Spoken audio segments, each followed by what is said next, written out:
Doctor صاحب آپ مری میں برف پر بیٹھے ہوتے ہیں اور ہم اپنے گھر میں سردی بہت لگتی ہے، اس کا علاج بتا دیں۔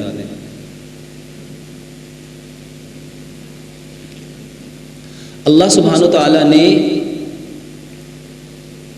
ہمارے بدن کو ایسا بنایا ہے کہ جیسا موسم ہوتا ہے ہمارا بدن ویسا ہی اس کے مطابق ڈھلنا شروع ہو جاتا ہے، مگر بہت سارے لوگ ایسے ہوتے ہیں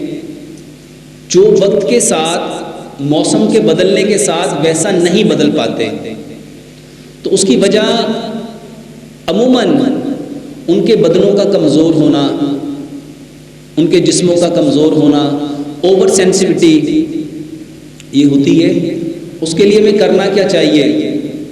تو اس کا بہترین علاج یہ ہے کہ سردیوں کے اندر ہمیں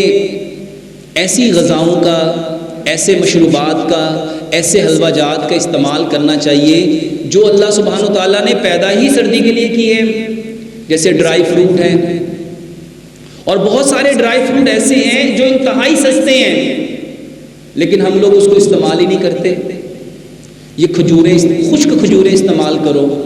بہترین علاج ہے، اس کو سنت سمجھ کے کھاؤ۔ نبی صلی اللہ علیہ وآلہ وسلم کھجور کو پسند فرماتے تھے۔ اب جو کھجور خشک ہو جاتی ہے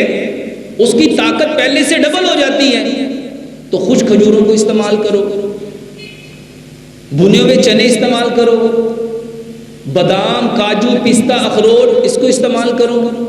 مونگ پھلی ہے اس کو استعمال کرو،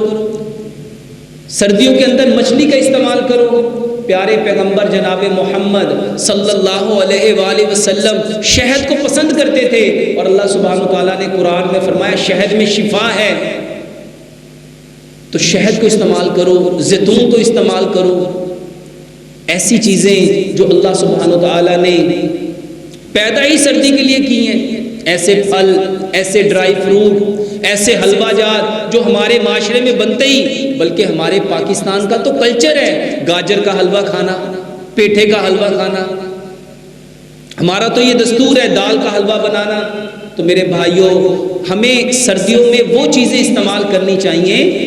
جو ہمارے بدن کو تقویت دیں اور ہمارے بدن کو ہیٹ بھی دیں۔